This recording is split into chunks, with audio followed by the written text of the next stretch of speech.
Good afternoon, everyone, and thanks for joining us. I'm Randy Salser with NAFCU Services, and I'll be the moderator for our conversation today on personalizing the member experience.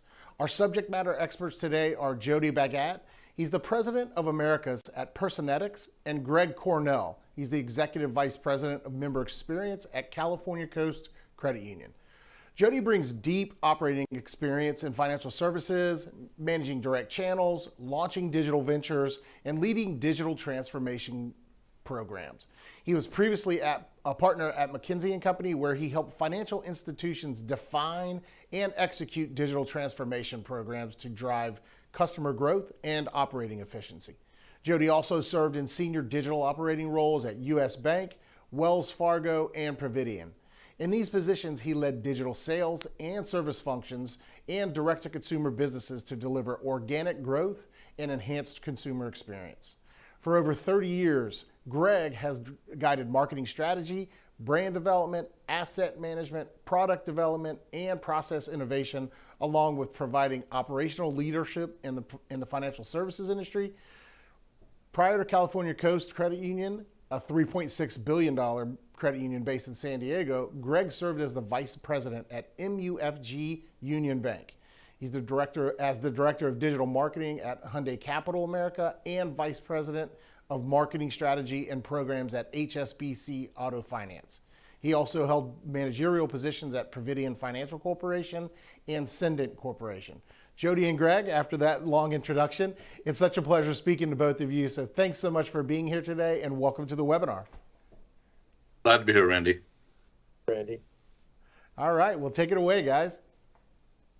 All right, again, thank you, Randy, and the staff at NAFCU, along with Jody, for the opportunity to discuss what we call the connected member experience. And today, we're going to touch on two core topics: the customer market findings and personalizing the member experience. And over the past year, this focus has gained more emphasis in the face of what I'll describe as a disruptive environment, as expectations around consumer engagement and experiences have been elevated like we've never seen before. In fact, I think you'd agree, Jody, that we see this evolving particularly in the digital channels like websites, mobile apps, online banking platforms, digital payments, and more, along with the growing evolution of artificial intelligence that seems to be changing daily, but that's a good thing from my perspective.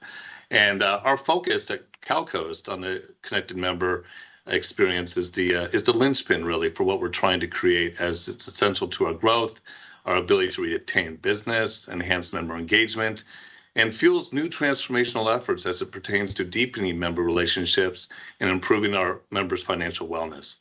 All of course, powered by our staff, enabled by technology, and coupled through the use of data. Now, amidst this disruption I referred to is our efforts to remain essential as the post-pandemic wake continues to be a driver of change. And when I say change, I mean digital acceleration, which is driving a new era of innovation that's led to expanding choices for the consumer when it comes to financial relationships, for which institutions like ours poses some risk, right, of unraveling relationships and as other organizations develop and iterate at greater speeds. And underneath that, integration, productivity, personalization, and purpose continue to be the new watchwords, meaning by having the platforms and agility to create new connections with consumers, organizations are improving their time to market while becoming more efficient, improving their service to members, and as such, improving their competitive position. And with how we engage with our members through connected experiences we are creating at CalCoast, is more important as we answer the call to this environment to simplify processes, drive loyalty, and again, deepen those relationships. Now, as I mentioned, the importance of speed, and there is certainly a greater emphasis on delivery. Simply put, the status quo is no longer an option. Moreover, it's become a differentiator for those who immediately retooled during the pandemic, a necessity for most, and a potential difficult future for others that remain complacent. This image here represents the acceleration of digital development across enterprises, and this competitive urgency varies, starting from the digital member proposition to creating internal processes to support it, and finally modernizing the technology platforms to enable that pace of change.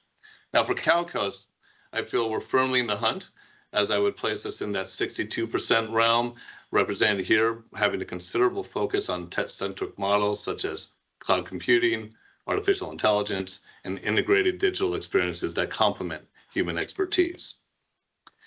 And it's precisely this rapid change that's placing pressure on financial institutions today. First, we had the big banks who continue to heavily invest in these areas we're talking about to improve engagement activities and personalized financial management. As it relates to fintechs, well, there's a lot of varying opinions on the fintech environment, but for CalCoast, we see it as value in partnering with those who are properly vetted to improve our agility as an organization and lend to our overall expertise when it comes to creating emotional connections and simplified experiences in the digital environment. And it's really one's ability to be technical agile in this space that is critical to, again, maintaining that strong competitive position.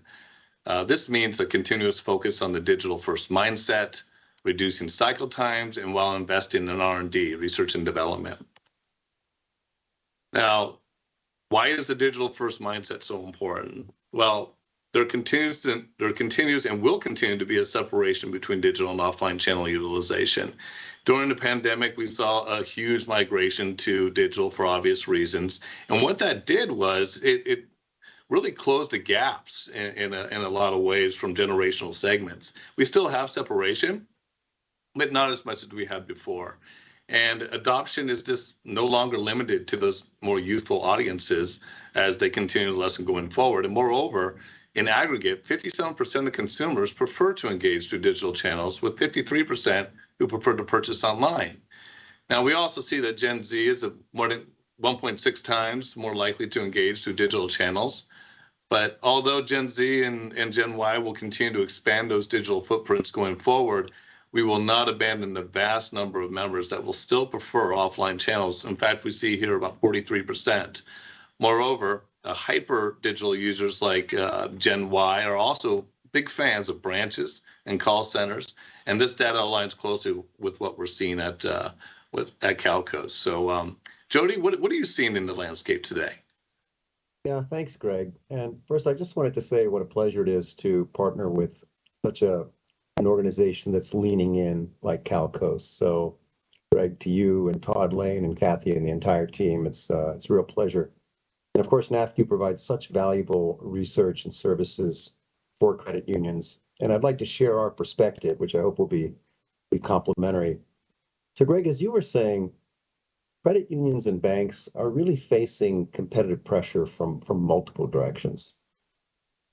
Challenger banks are picking off various profit pools and driving greater share of new account openings. Point fintech solutions such as Square and PayPal are also making it more convenient for banking services. And then retailers and big tech will also be using their advantage in data to be able to deliver embedded banking services as well. And this is all overlaid, Greg, with the movement towards open banking. And open banking will put more control in the hands of customers and members, more control over how they use their data, as well as who has access to their data moving forward.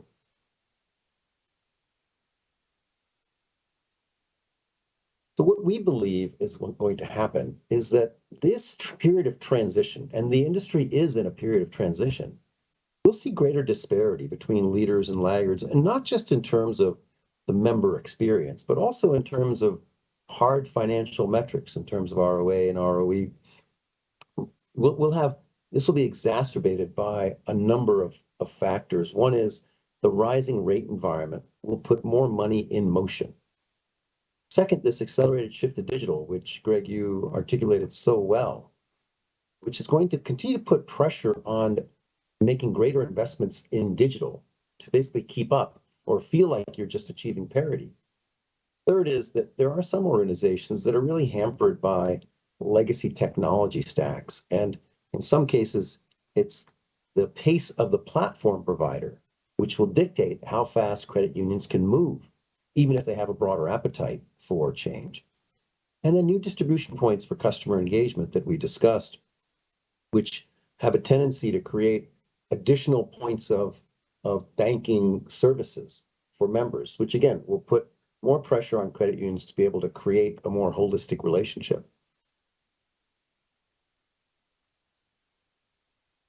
We did our own research as well recently, and we talked to 5,000 members of credit unions and banks, and we found some, very interesting phenomena. We know that consumer sentiment is declining, right?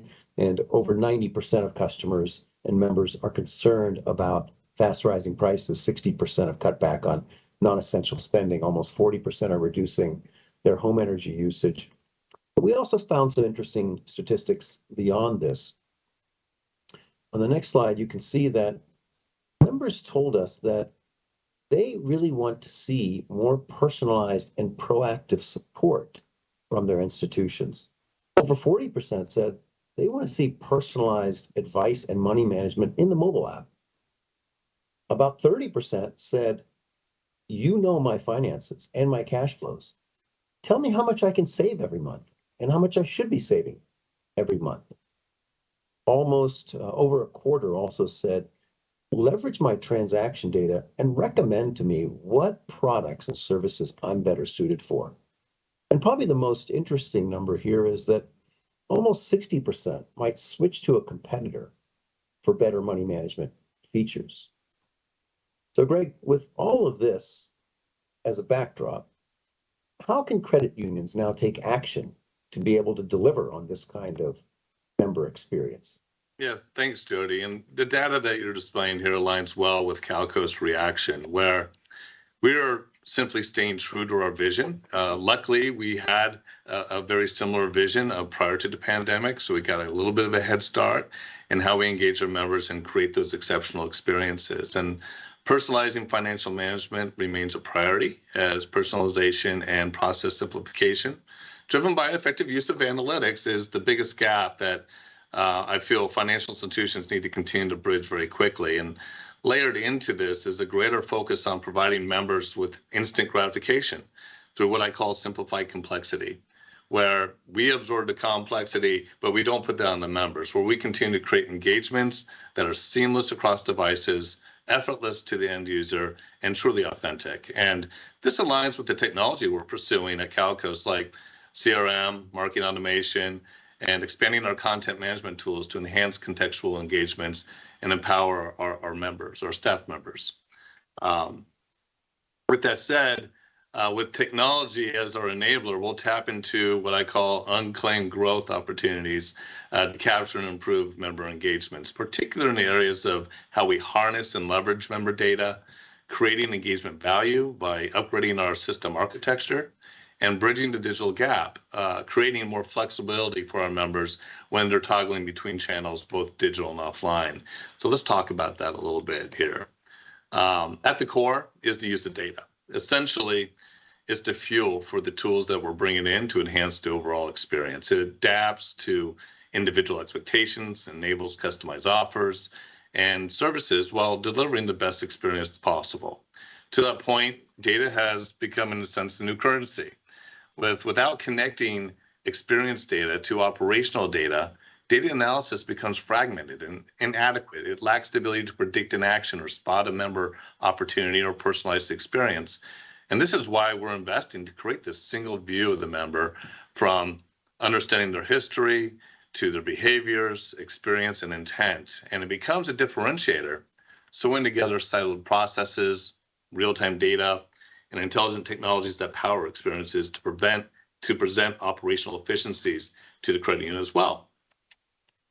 Now, putting to action, what does this all mean? And here's some use cases, call it. As if we're doing this correctly and we're creating that engagement value, some examples could be pretty simplistic, like proactively sending reminders on upcoming payments like mortgage or card payments or auto payments.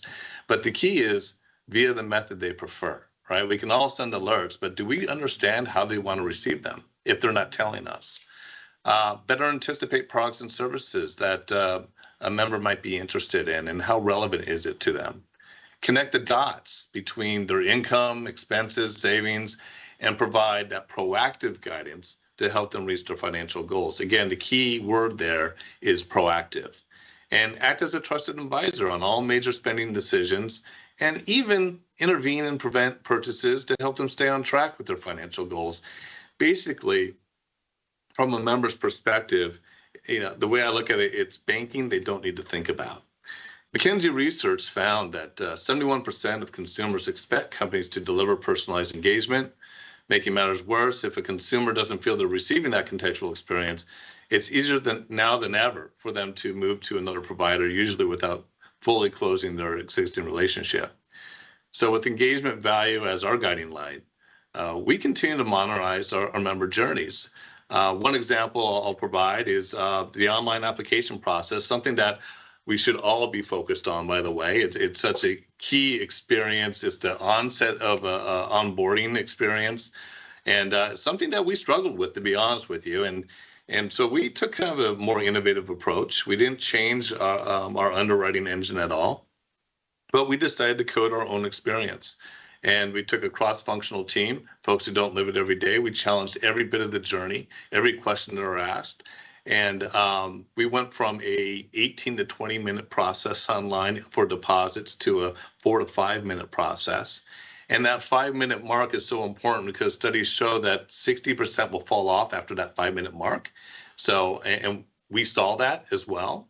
After we're said and done, and we're never done with it because it has to be a continuous iteration of enhancement, but we saw a 79% improvement in our daily application completion rate and an 81% improvement on our accounts funded per day. And that's just on the first go. So this shows you, with a little attention, the right people, how far you can come. And it has to, again, be revisited frequently. So beyond that, we'll improve our targeting, engagement, and relevancy specific to deposit and loan growth, in addition to other valued services that we offer to our members. We'll automate activities such as card activation and card utilization campaigns. And again, with the tools we're putting in place, we aim to further enhance our onboarding effectiveness, for which we will start going to that next level of personalization from the onset of that member's journey. So as we build out our digital architecture, we think about how we create those guided experiences we talked about in a way that humanizes the digital experience, does not break the experience where they can toggle between channels, is proactive, again, very important to us, and is efficient for the member, and in many cases also efficient for the credit union. There doesn't always need to be a cost to that. And progress has been made. We've brought in live chat capabilities, and we're seeing anywhere from 4.4 to 4.7 out of 5 stars on our reviews on the onset. And an interesting point to make there is the higher reviews, the 4.7 to be specific, is coming from having online chat capabilities within our application channel. So that's interesting. We have the AI-driven chatbot, which is fueled by, thank you, Jody, Personetics, and that offers convenience to the member, creating efficiencies to our call center. We're excited about an upcoming AI-driven cognitive banking. That's what we call it. This is the Personetics Engage platform that will offer proactive financial insights to our members behind the pin, where we can be even more relevant to their daily needs and wants. And we're introducing video and co-browsing capabilities. And on deck, we're also looking at a potential AI-assisted phone center. So this is kind of more of a visual of the roadmap. We won't go through the whole thing, but just a quick update on where we're at with how we define that connected member experience initiatives. We started with the website redesign. We brought in a new CMS platform, again, so we can personalize the experience. We have the Glia Hub that contains that co-browsing and video capabilities and enables the chatbot to be displayed online, and so much more. We're moving forward with narrowing in on an online banking conversion that's coming very soon. We're very excited about that. And that's going to be an enabler that will support other initiatives like real-time P2P payments and our cognitive banking I already spoke of, and our 360 view of the member. So a lot of exciting things coming our way. Greg, I really appreciate how you've kind of laid out this blueprint. It's actually a great blueprint for others to, of course, take and tailor. But it's a good example of demonstrating what you've accomplished so far to build momentum, but then also aspirationally what's coming. and laid it out in a way that's really very consumable for other credit unions. That's great to hear, Jody. And this is another view of how does it look from an architectural perspective. If it's all working together, the bottom layer represents our core systems, which feeds the middle layer with the data for which we can derive those insights and value to members in real time, translating to the top layer, which represents our delivery channels of engagement using APIs and automation wherever feasible. And on the left, we have external services, right? So it's not just the data that we have housed internally. We can consume data externally and also services externally, where those partnerships or data can further enhance the member's experience and their overall financial prosperity. So there's a lot that we consume, but these are just a few examples, being auto buying services, estate planning, insurance solutions, and student loans. And of course, all of this is planned and executed with the members as security at the forefront. So, Jody, from your perspective, how do we make the most of actionable data?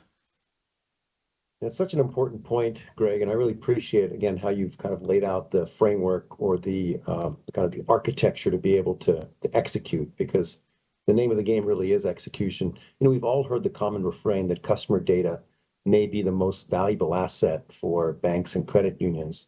But as you've just articulated, converting that data into actionable advice is really what creates advantage. And not just for your best members or customers, but for all of your members, addressing needs at the right time. Let's talk about how this may look in practice. Over the past decade or so, the digital channel and the human channel or bank channel has evolved rather distinctly. In the digital channel, for example, there's been three phases. So we started with digital servicing. The all focus was let's move costs out of the more costly channels and into the digital channels through servicing functionality. Then there's been a big push around user experience enhancements, navigation, simplifying the experience. And then, as you just mentioned, which is still a very critical element, digital acquisition and onboarding, right? And this has been the evolution of the digital channel. Now, in parallel with this, on the human channel side, we've seen our own trajectory there, which is a big step forward was when we had member profiling and needs-based sales approaches, and then introducing daily huddles and balanced scorecard for the branches and for the bankers. And then the next best action or some version of that, or appointment setting. And what we've seen here is that each channel has continued to develop in terms of its productivity, but somewhat independently. And I think the promise here, Randy and Greg, is around digital plus human connections. Let's talk about what that looks like in practice. Digital plus human connections is a combination of three different elements here. So it's the ability, one, to capture intelligence, second, to be able to deliver advice through the appropriate channel, and then also help customers understand or help members understand, if I'm on this journey to be able to accomplish some kind of a job, how can the credit union assist me in that? And this is supported by a set of tech infrastructure enablers, such as remote appointment setting and co-browsing, of course, your CRM capability. So what we are discussing here is really an ecosystem to be able to deliver on this digital plus human connections.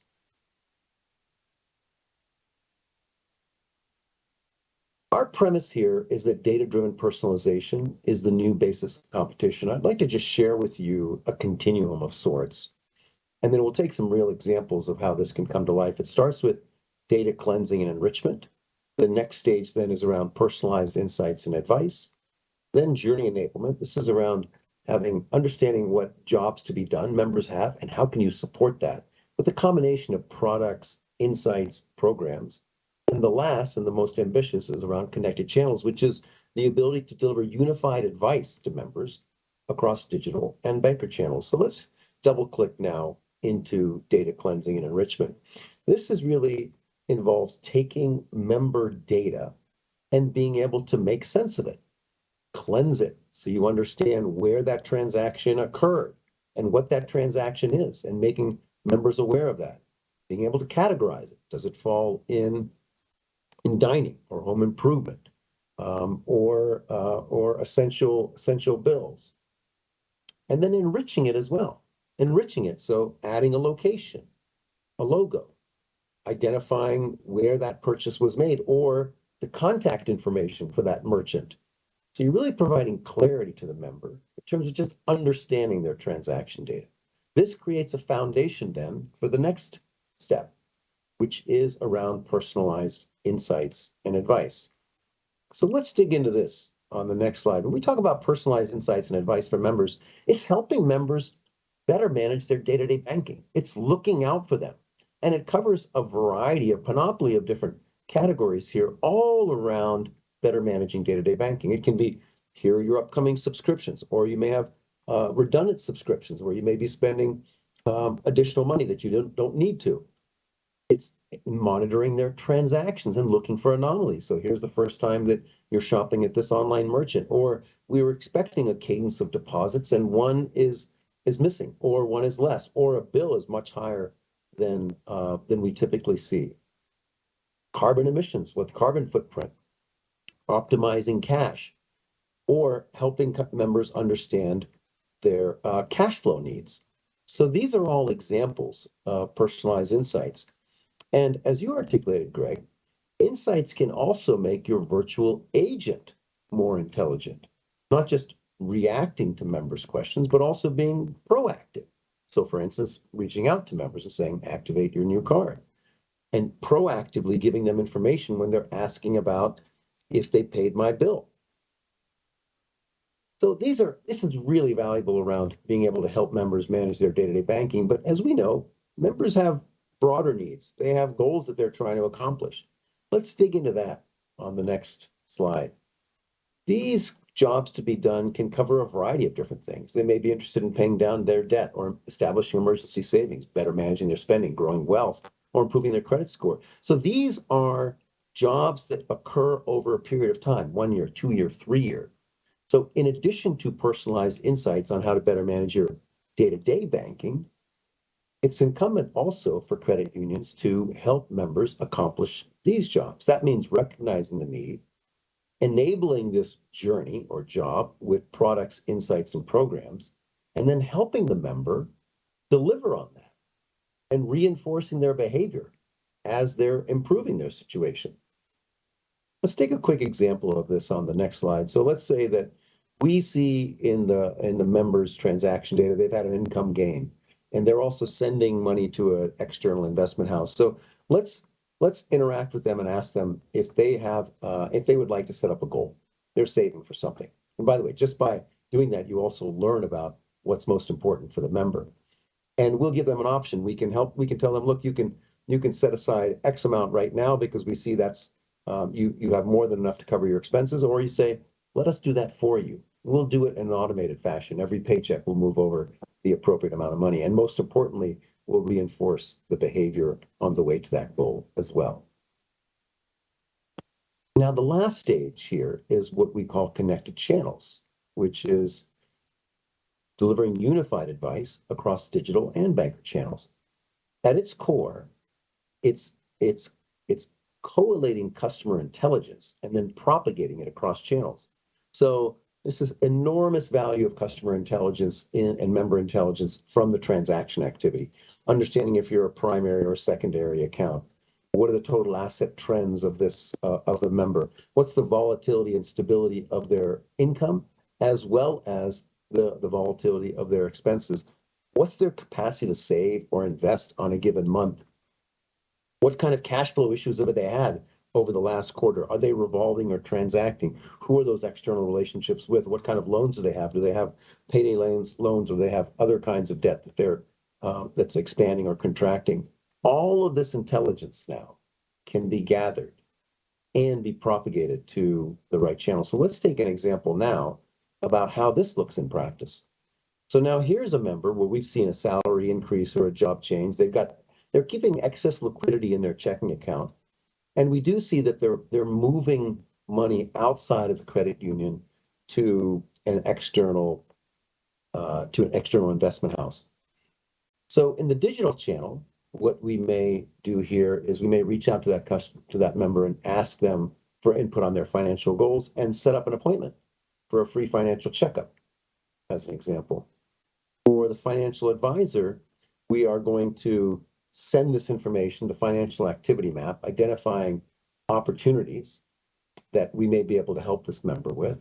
And lastly, in your customer data platform or the equivalent thereof, your marketing, in your MarTech stack, we will populate the intelligence that we've gathered about this member, income sources and level, excess cash flow, and also where that money may be going. What we're doing here is we're improving the digital experience, enhancing the banker productivity by identifying with whom to engage and how to engage, and then also improving marketing conversion by populating your customer data platform to improve your audience targeting. And what we're trying to do here to bring this all together is enabling you to bring the whole firm, the whole credit union to bear to deepen the member relationships. It starts with personalized insights and advice, then moving on to journey delivery, which can drive increased member profitability and retention. Then taking customer intelligence, member intelligence, and delivering it in a cross-channel fashion, both in digital as well as banker, enabling you to bring the whole credit union to bear to serve members. So Greg, why don't you help kind of summarize this, what we've shared so far, and help our friends listening in terms of how to get into action as well. Yeah, thanks, Jody, and great examples again on how you are more relevant to the end user. You're personalizing the experience, and through that, digital innovation that we've been talking about. So those examples, I think, were great to see. And at CalCoast, we have a lot of this in play in terms of how we're enabling it. But one area I want to focus on for a moment is a focus on innovation.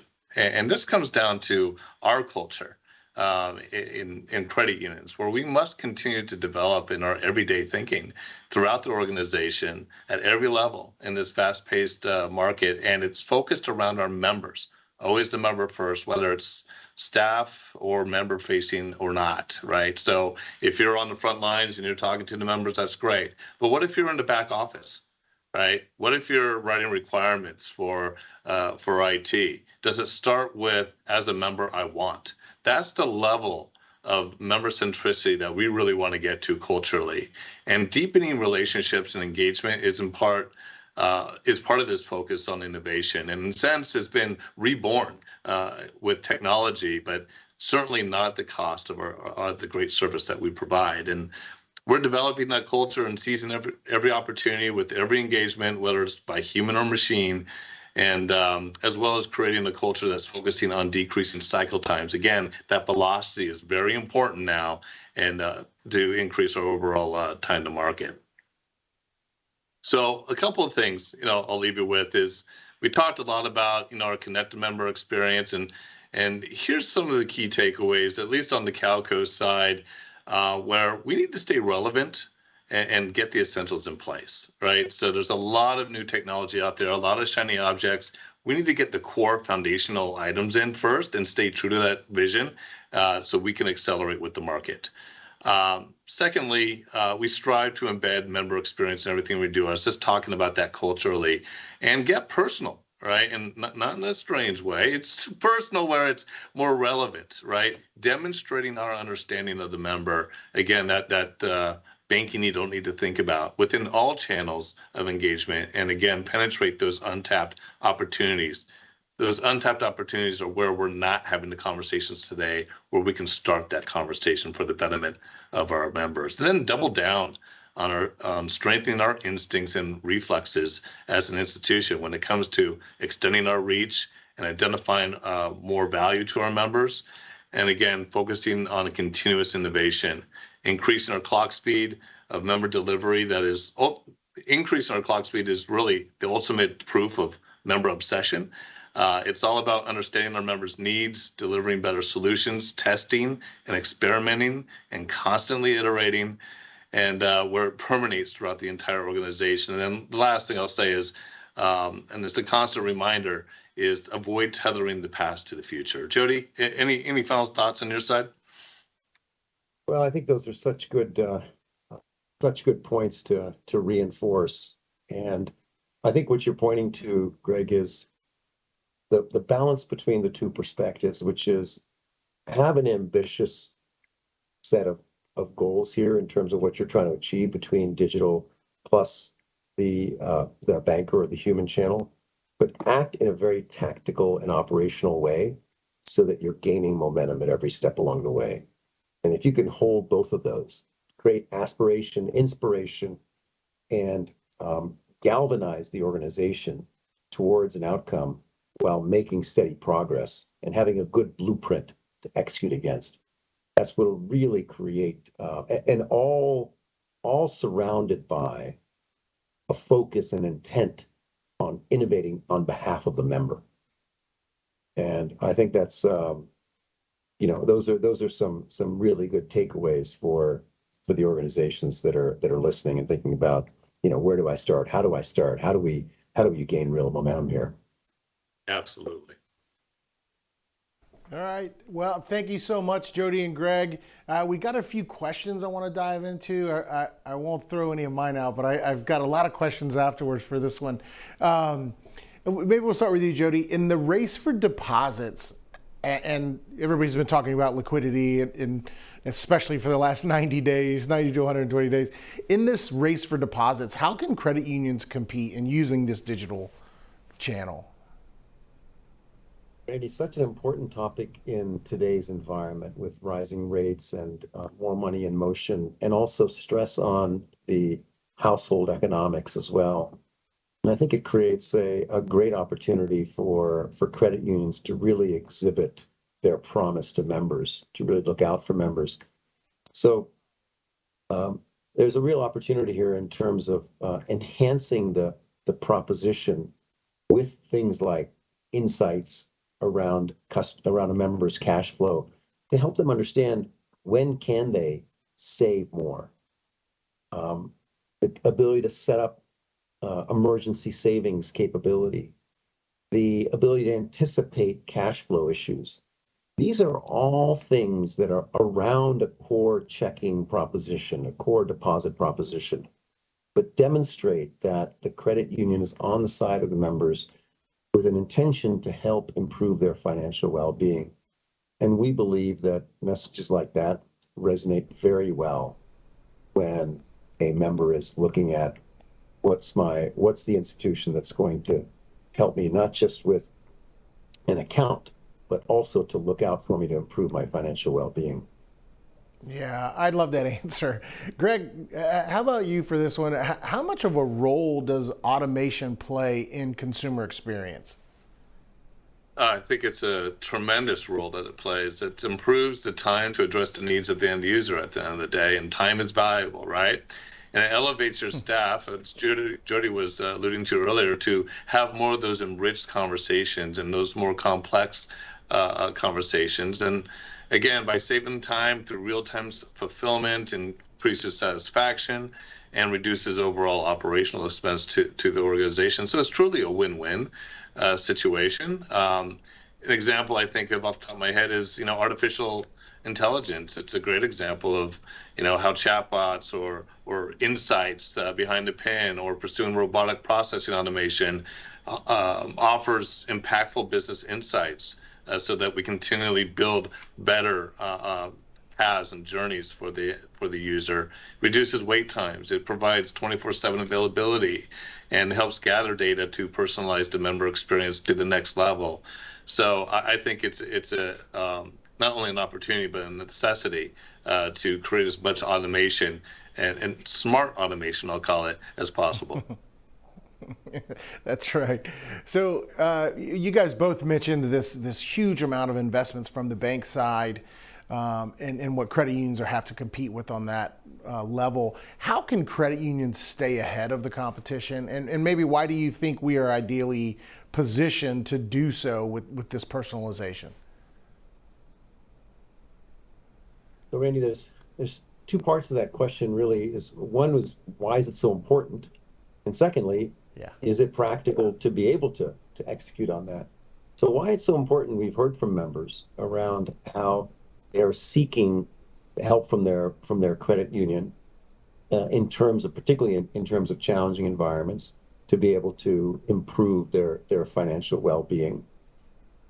It's consistent with the credit union also proposition and promise to its members. And the reason that credit unions are so well positioned now, this is such an important capability that it's that you can't really cede ground to just the big banks that have this enormous talent and armies of data scientists, right? So the expectation is that credit unions can also deliver this kind of personalized insights and doing three things for their members. One is demonstrating that you really understand the member and their needs. The second is that you're valuing them. And the third is that you're advising them. And those are three important tenets that continue to persist. And we believe that credit unions can effectively mobilize capabilities, combination of internal and external, and actually compete very well with not just regional banks, but even national banks around some of the capabilities, but deliver it in a way that is highly personalized for their members, that's more tailored for their member franchise and the kinds of offerings that they have. And that's the opportunity that credit unions have in front of them. It's to actually leverage the tools and capabilities, not to be something different, but to amplify their brand promise to their members. Yeah, another excellent answer. Greg, let's close on this one. You mentioned it quite a few times, but I want to revisit it a little bit. How do you create a cohesive and long-lasting member experience across all the channels? That's a great question. And I would start with saying make it a core competency in your organization. It's something that credit unions must live and breathe day in, day out. The second would be have the right tools in place to monitor and uncover areas of opportunities. We're not a set it and forget it organization. We have to constantly nurture these technologies that we bring in and the experiences that we offer. And that gets into that iteration, right? You don't want to leave any stone unturned. You have to constantly evolve and keep pace. And that goes into the next point. Never lay off the gas. Keep the member focus alive, educate others throughout the organization regarding its effectiveness and importance. And I can't, I have to underscore the importance of education throughout the organization. You have to make sure that everyone lives this day in, day out. I mentioned earlier, starting out a business requirement with, as a member, I want. I'm very serious when I say that, because if we're doing that as an organization, we're truly keeping the member top of mind, where it's less of an inside out mentality and more of an outside in. And lastly, embrace new tech and be mindful of what we're building internally versus what we're partnering for. What do we want to be the experts in? And that's going to vary from organization to organization. Yeah.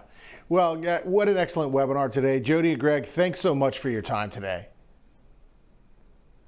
Thank you very much. Appreciate it. Thank you, Randy. And again, thanks for everything that NAFCU does for the industry as well.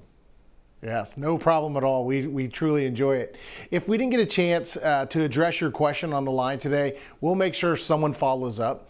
Thank you to all of our attendees. If any of you are interested in learning more about Personetics, you can go to www.nafcu.org/Personetics. So, all right, everyone, take care and have a great day.